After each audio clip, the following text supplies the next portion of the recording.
비즈니스의 세계는 전쟁 혹은 노름과 매우 비슷하다. 상대에게 내가 가진 패를 보여주거나 예의 바른 행동으로 일관되게 대해서는 절대 안 되는 곳이다. 그리고 그런 교활하고 잔인한 세상에서 현명하고 선한 것만이 절대 최선은 아니다. 성공하기 위해 지난 수십 년간을 쉼없이 달려오며 얻게 된 하나의 확신은 얼마나 독하게 변화시켜 그릇을 키울 수 있는가에 따라 내가 올라갈 수 있는 성공의 수준과 크기가 정해진다는 사실이었습니다. 그 중에서도 가장 통제하기 힘든 것이 바로 본능인데, 제가 처음 캐나다에 와 저를 가장 힘들게 했던 본능 중에 하나는 제 안에 뿌리 깊게 박혀있던 한국인들의 최대 미덕인 겸손이었고, 특히나 사람을 처음 만나거나 소개받았을 때 본능적으로 고개를 숙여 인사하는 버릇은 이들에겐 겸손이 아니라 자신들에게 스스로 낮춰지려는 지극히 소심한 자세로 이해되었고, 더욱이는 영화 서투른 동양인을 무시하는 도구로도 이용하기까지 했습니다. 몇 번의 굴욕적인 경험이 있었음에도 그 쓸데없는 겸손의 본능은 좀처럼 고쳐지지 않았고, 수차례 결심해도 태어나면서부터 강제 주입된 겸손에 대한 생각과 습관, 그리고 수시로 튀어나오는 그 쓸데없는 겸손들의 행동들을 고쳐내기가 여간 쉽지 않았습니다. 그 겸손의 본능을 반드시 고쳐냈어야만 했던 주된 이유 중에 무시당하지 말아야겠다라고 하는 마음도 물론 있었지만, 더욱 중요했던 것은 돈과 직접적인 관련이 있었기 때문인데, 특히나 사업장을 운영하며 맞닥뜨리게 되는 각양각색의 인종들을 상대하며 나도 모르게 뿜어져 나오는 겸손의 미덕은 애초부터 기싸움에서 밀리는 꼴이 되었고, 이는 곧 가격을 결정하는 중대한 상황과 더욱이는 내가 원하는 수준의 품질을 유지하고 이를 꾸준히 공급받을 수 있는 상황을 유지하는데도 막대한 영향을 끼쳤기에 더더욱 절실했습니다. 하여 내 사업장의 평판을 유지하기 위해서라도 반드시 고쳐야만 했던 그 겸손의 본능은 가장 먼저 사람을 무조건적으로 배려하고 존중하려는 마음부터 고치지 않으면 안 되었고, 수십 번의 결심에도 나도 모르게 튀어나오는 그 겸손의 버릇을 고치지 못해 거의 마지막으로 선택했던 필살의 방법으로 집을 나갈 때 반드시 마주해야만 하는 현관문과 변기 앞 벽면, 그리고 회사에 도착하여 가장 오랜 시간 머물게 되는 모니터 앞, 제 자동차 내부에 이르기까지 겸손은 주접이다. 너는 여기서 나가는 순간부터 지배자가 된다라고 하는 문구들을 도배해두고 출근하며 근무하며 차로 이동하며, 특히나 사람을 만나기 전 모든 미팅과 거래처와의 만남 전에 수백 번을 소리내어 큰 소리로 되뇌며 강제 주입하기 시작했고, 그렇게 세뇌된 저의 태도는 조금씩 변해 당당함을 넘어 약간의 뻔뻔함까지도 갖출 수 있게 되었고, 그동안 저를 대했던 여러 인종의 사람들이 오히려 얼마나 겁이 많고 소심했던 사람이었는가를 깨닫고는 어이없는 웃음을 짓기까지 했습니다. 다운타운에 있던 저의 매장에 자주 방문했던 근처 캐나다 포스트 여자 사장님이 한 분 계셨습니다. 가족과 친지 그리고 자신에게도 선물을 자주 하셨던 매우 보기 드문 호인이셨는데, 어느 날 제게 고민 하나를 꺼내놓으셨습니다. 약 1년 전 지금의 캐나다 포스트를 인수하면서 당시 일했던 백인 여성 직원이 간곡히 부탁하여 같이 승계하여 일하기 시작했고, 약 몇 개월 전부터 창고에 넣어뒀던 우표들이 뭉치채 없어지며 CCTV를 달아 녹화하기 시작했는데, 같이 일했던 그 백인 여직원이 몇백 달러나 되는 우표를 하루에도 몇 번씩 들락거리며 뭉치채로 들고 나가는 것을 보고 이를 추궁하니, 자신은 그런 적이 없다라고 발뺌을 해 녹화된 영상을 보이자 그때서야 인정을 했고, 이번엔 그냥 넘어갈 테니 두 번 다시 그러지 말라라고 경고를 주었지만, 또 다른 방법으로 회사 물건과 돈에 손대기 시작하며 막대한 손해를 끼치고 있어 속도 속이지만 어찌해야 할지 몰라 고민이 깊다라고 말씀하셨습니다. 이에 저는 그분께 우선 무턱대고 사람을 믿는 좋은 성품과 사람에게 싫은 소리 못하는 그 마음의 본능부터 먼저 고치시라 권유드렸고, 저의 매장에서 일하던 직원을 통해 캐나다 포스트에서 일하던 그 백인 직원이 그렇게 빼돌린 돈으로 콘도까지 계약했다는 말을 전해드리며, 얼마 되지 않아 결국 그 성품 좋으신 사장님이 자신의 그 친절했던 본능을 고치지 못하고 환경을 극복해내지 못한 채 그 사업을 접으셨다는 소식을 듣게 되었습니다. 얼마 전에 발견한 제 오래된 노트에 언제 어디서 발췌되었는지 모를 글은 이렇게 이야기하고 있었습니다. 현명하고 선한 것만이 절대 최선은 아니다. 간혹 어리석게 보여야 할 때도 물론 있어야 하지만, 그때는 반드시 교활한 전략이 숨겨져 있을 때 가능한 것이다. 순한 마음을 절대 들키지 말라. 비둘기의 순수함과 양의 연약함이 오히려 사자와 여우가 사는 세상에서는 항상 이용만 당하게 된다. 마음이 좋은 사람은 늘 속는다. 세상은 착한 사람 편에 서기보다는 오히려 악한 사람의 손을 먼저 들어주는 경우도 허다하다는 사실을 절대 잊지 말라. 권력과 돈은 항상 집요한 자를 무척이나 좋아한다. 속임을 당하는 것도 알고 있으면 덜 불안하다. 세상에서 가장 어리석은 사람은 항상 똑같은 속임수에 계속해서 당하는 사람이다. 그리고 그 똑같은 실수를 두 번 하는 사람에게 성공의 기회란 절대 찾아오지 않는다. 사자와 여우가 득실거리는 세상에서는 영악하고 이해타산이 빠른 사람이 오히려 앞서가는 것이 당연할지도 모른다. 운명의 신은 모험적인 사람들을 오히려 더 사랑하고 더 흠모한다. 다가오는 것에 대한 불확실성에 과감하게 도전할 줄 아는 삶이야말로 성공에 이를 수 있는 가장 빠른 지름길임을 절대 잊지 말라. 의심의 사전적 의미는 확실히 알 수 없어 믿지 못하는 마음.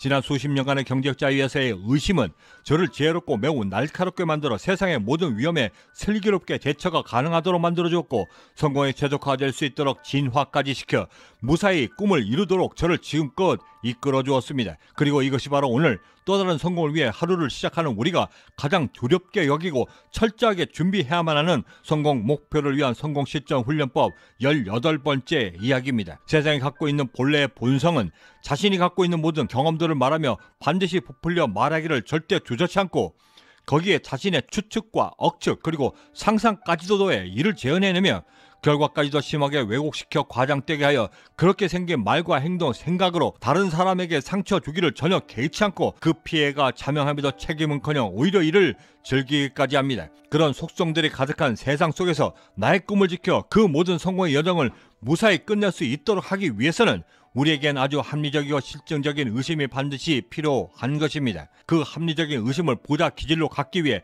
우리가 해야만 하는 가장 첫 번째 훈련법은 의심 품기를 절대 주저치 않고 그것이 습관이 되도록 나를 만드는 것입니다. 세상의 거의 모든 명언과 책들은 의심이 매우 불손하고 치졸하며 어느 때는 내 마음까지도 병들게 만든다라고 말하지만, 오히려 단 한 줌의 의심조차 하지 않았기에 당해야만 했던 그 막대한 손해들을 우리는 주위에서 자주 목격하게 됩니다. 그리고 그 모든 안타까운 사연들의 대부분은 그 어떠한 의심조차 없이 선택하고 결정했기 때문에 벌어진 일들이고, 의심 품기가 습관화되지 않기 때문에 벌어진 일들이었습니다. 하여 최소한 세상으로부터 나를 지키기 위해, 더욱이는 나의 꿈을 지켜내기 위해서라도 매우 건강하고 합리적인 의심을 습관화시킬 수 있는 훈련이 성공을 위해 무엇보다 중요한 것인데, 이를 위해 가장 우선적으로 갖춰야만 하는 생각 습관은 그 선택과 결정의 순간에 순간적으로 나에게 이익이 되는가 아니면 손해를 끼치는가를 매우 빠르게 판단해낼 수 있도록 순발력을 기르는 것입니다.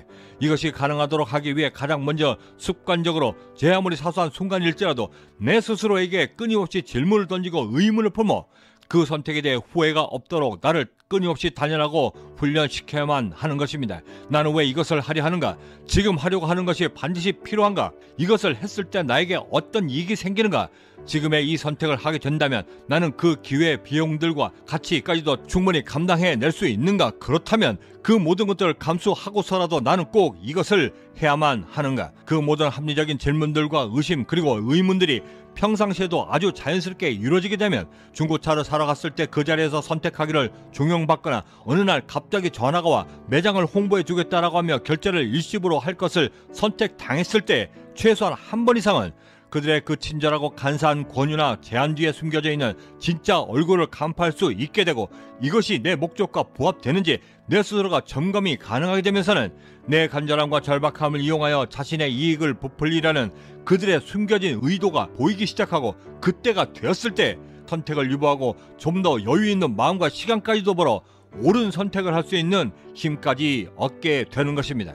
물론 그 합리적인 의심이 가능할 수 있도록 하는 그 순발력을 기르는 것이 단번에 되지는 않습니다. 이를 위해 제가 선택했던 가장 좋은 방법은 생활 속에서 마주치는 아주 작은 결정들과 선택들을 놓치지 않고 선택의 순발력을 기르는 데 적극 활용하는 것이었는데, 예를 들어 누군가와 함께 식사 자리를 하며 상대방이 선택한 메뉴에 편승하여 저도 같은 걸로 주세요 라고 말하지 않고 그 순간을 즐길 수 있는 최선의 메뉴를 골라 내 스스로 결정하려 노력하고, 슈퍼에서 장을 볼 때 내 선택과 결정보다 먼저 손이 반응하게 만드는 1+1 혹은 50% 세일품들을 선택할 때에도 지금의 이 선택이 나에게 반드시 머스트인가를 스스로에게 질문을 던져 선택하는 식으로 평상시에서부터 나의 선택과 결정에 대해 그 순발력을 키우고 강화해낼 수 있도록 만들었습니다. 이것이 계속해서 발전하게 되면 축적된 훈련과 경험들로 제 스스로의 결정에 대해 자신감이 생기게 되고, 내가 하는 결정들이 매우 합리적인 선택들로 채워져 나가고 있구나를 인지하게 되면서는 굳이 그 수많은 시행착오들을 직접 겪어내지 않더라도 매일매일 흘러나오는 뉴스나 시사 프로그램들을 통해 순간적으로 감정이입을 시켜 그 수많은 오류의 선택들을 통해 나 자신을 한 번 더 성장시킬 수 있는 기회로 만들 수 있게 되는 것입니다.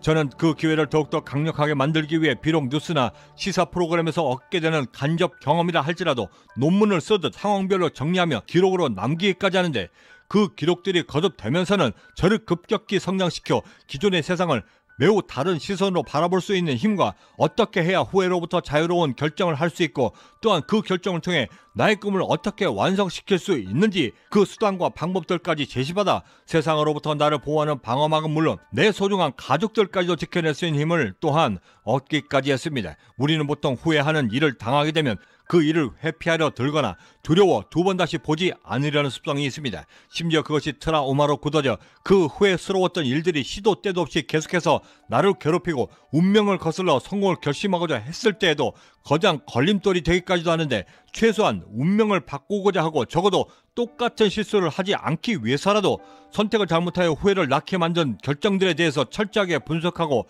내가 어떤 점에서 가장 약하고 어떤 점에 가장 대응이 미흡하며 제어가 안 되는 본능들 때문에 내 스스로가 약해지는 부분들이 어느 지점인지를 정확하게 캐치해낼 수 있도록 노력을 기울이고, 그것들이 고쳐질 때까지 할 수 있는 모든 방법들을 총동원하여 나를 성장시킬 수 있는 기회로 삼아야만 하는 것입니다. 제가 처음 캐나다에 와 저를 가장 힘들게 했던 본능 중에 제 안에 뿌리 있게 박혀진 한국인들의 최대 미덕인 겸손이었고, 특히나 사람을 처음 소개받거나 만날 때 저도 모르게 고개를 숙여 인사하는 버릇은 이들에겐 겸손이 아니라 자신들에게 스스로 낮춰지려는 지극히 소심한 자세들로 이해되었고, 더욱이는 영어가 서투른 동양인을 무시하는 도구로도 이용하기까지 했습니다. 몇 번의 그 굴욕적인 경험이 있었음에도 그 쓸데없는 겸손의 본능은 좀처럼 고쳐지지 않았고, 수차례 결심 이후에도 태어나면서부터 강제 주입된 겸손에 대한 생각들과 습관, 그리고 수시로 튀어나오는 그 쓸데없는 겸손들의 행동들을 고쳐내기가 여간 쉽지 않았습니다. 특히나 힘든 상황에서 제 아무리 견뎌내기 힘든 상황일지라도 저를 포기할 수 없도록 만들어진 귀한 글들 중에 지금의 나는 과거 내가 선택했던 선택의 결과물들이다 라는 말이 있었습니다. 지금 만약 내가 이 모든 것들을 포기하게 되면 내일의 나는 오늘의 나 때문에 가난했던 어제로 되돌아가게 되고 또 똑같은 나를 보내게 된다. 그런 나를 절대 선택할 수 없다. 그때 그 결심들은 포기의 순간에서조차도 저를 절대 놓지 못하도록 만들었고, 그때 그 결정을 했던 무수했던 제 과거의 자신이 지금은 너무나 자랑스럽습니다. 경제적 자유민은 행복한 부자를 꿈꿉니다. 보통 사람들의 평범한 꿈들이 모여 비범해질 수 있도록 함께 만들어 나가는 비전 공동체 채널이기도 합니다. 구독과 좋아요, 알림 설정은 후회 없는 선택으로 오늘을 만들기 위한 성공 영감과 지금 내가 하는 모든 선택들의 합리적인 의심이 가능할 수 있도록 만드는 오늘의 내가 되기 위한 강한 동기부여까지도 함께 얻는 계기가 될 것이라 감히 자신합니다. 마지막으로 선택에 대해 새로운 시각을 갖게 해준 글들과 용기가 필요했을 당시 저를 이끌어 다시 한번 성장해낼 수 있도록 만들어준 귀한 경험들을 함께 얹어 소개해드리며 마칠까 합니다. 저는 여기서 이만 먼저 인사드려야 할 것 같습니다. 그 어제에 계시던 성공의 한 걸음 더 다가서시는 하루가 되시길 진심으로 바라고, 저는 내일 아침에도 따뜻한 커피 한 잔과 성공 영감을 들고 다시 찾아뵙겠습니다. 지금까지 경제적 자유민이었습니다. 감사합니다. 옳은 것과 잘못된 것, 좋은 것과 나쁜 것 사이에서 선택하는 것이 인생에서 가장 힘들고 어려운 선택일 것이다 라고 절대 착각하지 말라. 삶에서의 가장 어려운 선택은 내가 선택할 수 있는 가장 좋은 것, 내가 선택해야만 하는 가장 옳은 것 사이에서 선택하는 것이 바로 가장 힘든 선택이다. 나는 안다. 매우 새롭고 적절하며 가장 열정적인 선택과 결정을 내리는 지금의 순간이 바로 내 삶이 바뀌는 순간이고, 그런 삶의 방향을 선택했을 때 내가 선택할 수 있는 가장 좋은 태도는 내가 느끼는 방식, 사물을 대하는 태도, 그것들에 철저하게 반응하게 만드는 나를 가장 합리적으로 의심하는 것이다.